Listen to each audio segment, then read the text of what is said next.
Alright, welcome back everybody. Next step that we need to do is take care of a configuration in RSLinx that'll allow us to connect our FactoryTalk View SE application directly to our legacy controller, that SLIC 504. Okay, so in order to do that, the first thing we need to do is open up RSLinx Classic. Now it may already be minimized in your system tray in the bottom right hand corner of your screen, so if so, go ahead and double click on it to open it. Otherwise, we can drill into the Programs menu, into Rockwell Software, in RSLinx and open up RSLinx Classic.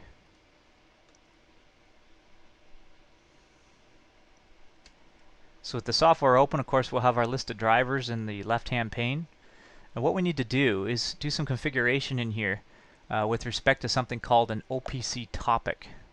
So inside FactoryTalk View SE, what we're going to do is configure an OPC data server. Essentially, it allows us to connect the addresses in the legacy controller, make them viewable inside FactoryTalk SE. At a high level, that's exactly what we're doing. So to create this thing called a topic, to make this link between the controller and make it available for FactoryTalk View SE, we're going to go into the DDE/OPC menu, go into Topic Configuration. Okay, and you're going to notice a couple of things here. On the window on the left, we have a topic list. You may have multiple topics already sitting there. Okay, what I'm going to do is simply click New. And what we need to do next is label this topic, as it's called. So let's use the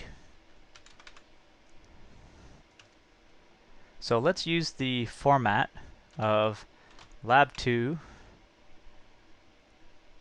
your initials underscore slick.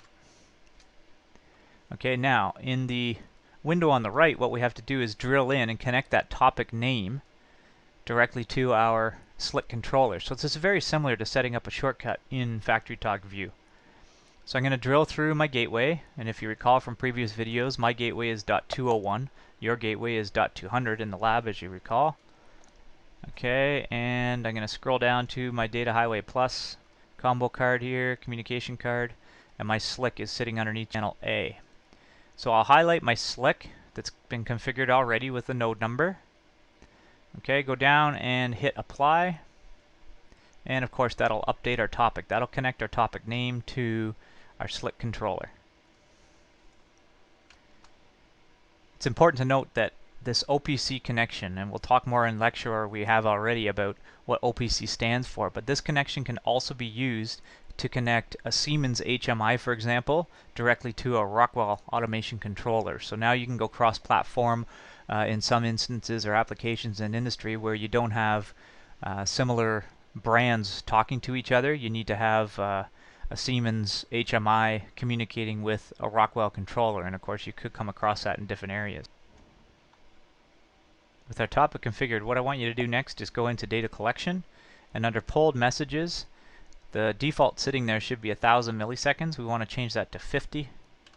Okay, so that we're polling the controller more frequently than per the default that was sitting in there.